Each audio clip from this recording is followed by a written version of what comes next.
రాష్ట్రంలో జరుగుతున్నటువంటి graduate MLC elections అదేవిధంగా 2 టీచర్ ఎమ్మెల్సీ ఎలక్షన్స్లో భాగంగా మేము ఈరోజు ప్రెస్ మీట్ పెట్టడం జరిగింది. ఈ యొక్క ఎలక్షన్స్లో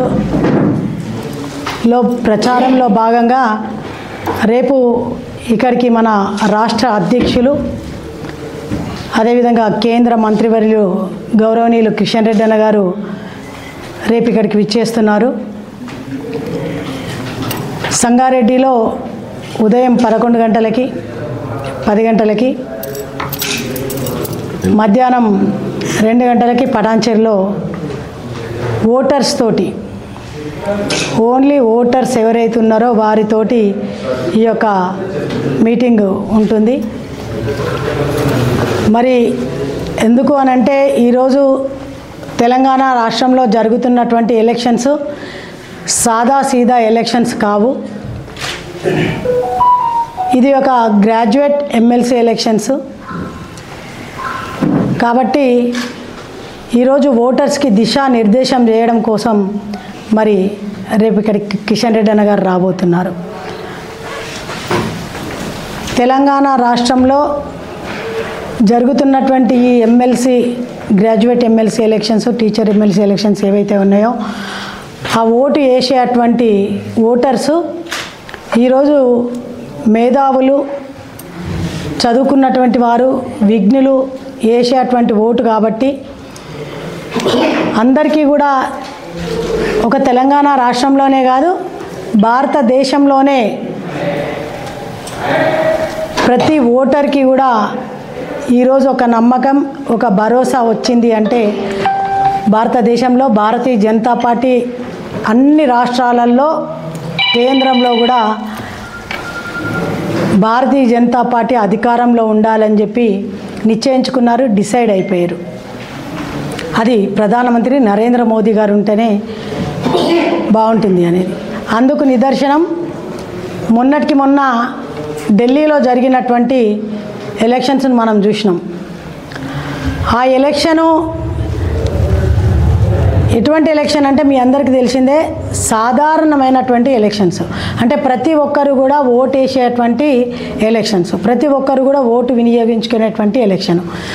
మరి కాంగ్రెస్ ప్రభుత్వం అస్థినాలో అస్తం తప్ప ఎప్పుడూ కూడా ఇక్కడ ఎవరిది పీఠం ఉండదు, ఎవరిక్కడ గద్దెనెక్కరు అని చెప్పినటువంటి కాంగ్రెస్ పార్టీకి సాధారణ ఓటర్సు బుద్ధి చెప్పి అస్థినాలో అస్తంని కథం పట్టించి కమలం వికసించే విధంగా కనీసం ఖాతా కూడా తెరవకుండా ఈరోజు ప్రజలు తీర్పు చెప్పిర్రంటేనే భారతదేశంలో కానీ తెలంగాణ రాష్ట్రంలో కానీ ఎవరు అధికారంలో ఉండాలి అనుకుంటున్నారు ప్రజలు అనేది మనకడ డిసైడ్ అయిపోయింది. మరి అదేవిధంగా రేపు తెలంగాణ రాష్ట్రంలో జరిగే ఈ graduate MLC elections teacher MLC elections కూడా ఉండబోతున్నాయని చెప్పి మేము బల్లగుద్ది చెప్తా ఉన్నాం. ఎందుకంటే తెలంగాణ రాష్ట్రంలో అధికారంలోకి వచ్చి కాంగ్రెస్ పార్టీ 14 నెలలైనా కూడా ఇప్పటికీ కూడా ఇచ్చిన 6 గ్యారంటీలను పక్కన పెట్టి ప్రజలను మోసం చేసి 14 నెలలుగా పరిపాలిస్తున్నటువంటి రేవంత్ రెడ్డి గారు మీరు ప్రజలకు సమాధానం చెప్పాల్సినటువంటి అవసరం ఉంది. మీరు ఇస్తానన్నటువంటి 6 గ్యారంటీలలో మీరు ఏది నెరవేర్చిండ్రు? యువతకు ఉద్యోగాలు ఇస్తున్నారు, ఎక్కడిచ్చిండ్రు? రైతులకు రుణమాఫీలు అన్నారు, ఎక్కడిచ్చిర్రు? మరి రైతులకు ఎకరానికి 15,000 రూపాయలు అన్నారు, ఎక్కడిచ్చిర్రు? చెప్పాల్సినటువంటి అవసరం ఉంది.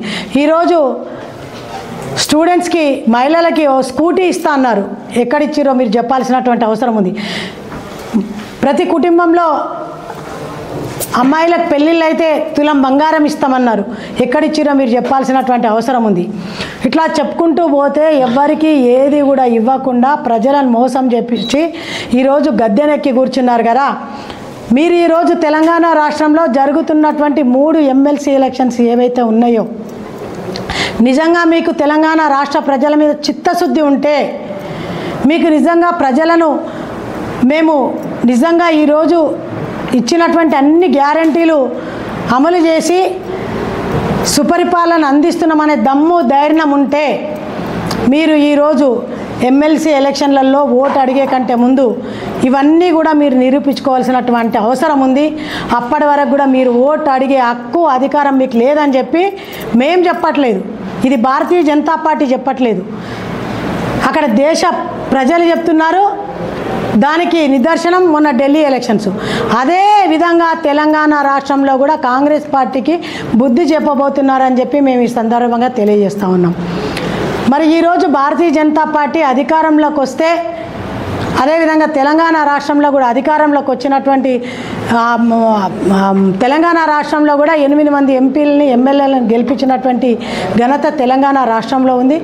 దేశంలో ఎక్కడ భారతీయ జనతా పార్టీ ఉన్నా కూడా మరి ఎక్కడ అయినా కూడా ఈరోజు ఇచ్చిన మాటకు కట్టుబడి ఉండి పరిపాలిస్తున్నటువంటి సందర్భం మనం చూస్తూ ఉన్నాం.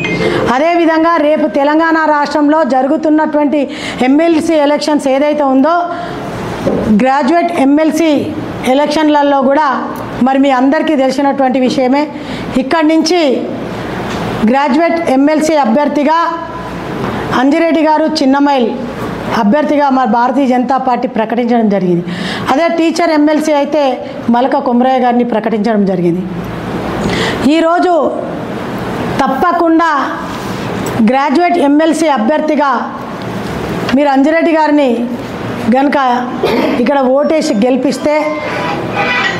గెలిపించడానికి కూడా ఓటర్స్ సిద్ధమై ఉన్నారు. ఎందుకంటే నేను ఇంతకుముందే చెప్పినాను, ఇక్కడ జరిగే ఎలక్షన్ సాధారణమైనటువంటి ఎలక్షన్స్ కాదు. చదువుకున్నటువంటి వాళ్ళు విఘ్నులు వేసే ఓటు. ఈరోజు సాధారణ ప్రజలే ఏ విధంగా పరిపాలన ఉంటే బాగుంటుంది అనుకొని బుద్ధి చెప్పిరో, ఈరోజు చదువుకున్నటువంటి ఓటర్స్కి మరి విఘ్నతతోటి ఆలోచించి ఓటేస్తారు. కాబట్టి అది తప్పకుండా భారతీయ జనతా పార్టీ అభ్యర్థికి వేసి గెలిపిస్తున్నారని చెప్పి కూడా ఈ సందర్భంగా తెలియజేస్తా ఉన్నాం. మరి ఈరోజు 317 జీవో గురించి కానీ కాంగ్రెస్ పార్టీ ఎప్పుడైనా అండగా ఉందా, ఎప్పుడైనా పోరాడిందా? ఆ యొక్క జీవో గురించి బండి సంజయ్ అన్న గారు మరి ధర్నాలు చేసి ఫైట్ చేసి వారి పక్షాన ఉన్నటువంటిది. ఈరోజు తెలంగాణ రాష్ట్రంలో యువతకు ఉద్యోగాలు ఇస్తాం, జాబ్ మేళా పెడతాం అని చెప్పినటువంటి కాంగ్రెస్ పార్టీ ఎక్కడ జాబ్ మేళాలు పెట్టిందో, ఎక్కడ ఉద్యోగాలు ఇచ్చిందో ప్రశ్నించాల్సిన సమాధానం చెప్పాల్సినటువంటి అవసరం తెలంగాణ రాష్ట్ర ప్రభుత్వానికి ఉంది. కానీ భారతీయ జనతా పార్టీ ఉద్యోగాల కోసం యువత గురించి ఈరోజు బండి సంజయ్ అన్న గారు కావచ్చు, కిషన్ రెడ్డి అన్న గారు కావచ్చు, అదేవిధంగా అన్ని మోర్చాల వారు యువత గురించి ముఖ్యంగా యువమోర్చా కూడా ధర్నాలు చేసి వారికి అండగా ఉన్నటువంటి పార్టీ భారతీయ జనతా పార్టీ.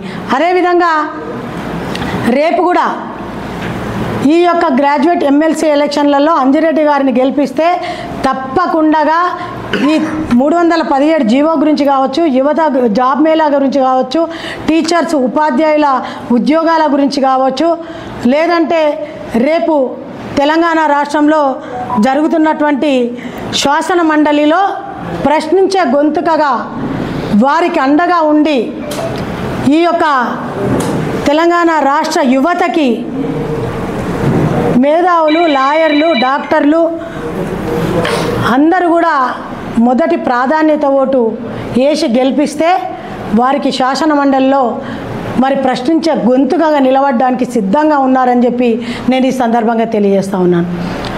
మరి మీరు అనుకోవచ్చు, ఈరోజు 3 ఎమ్మెల్సీలు గెలిస్తే ఏమవుతుంది, తెలంగాణ రాష్ట్రంలో అధికారంలో ఉంది కాంగ్రెస్ పార్టీ అని.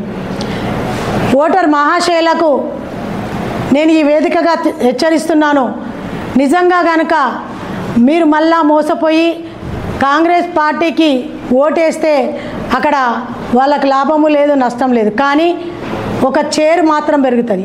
అక్కడ సీఎం రేవంత్ రెడ్డి గారి పక్కన ఒక కుర్చీ పెరుగుతుంది.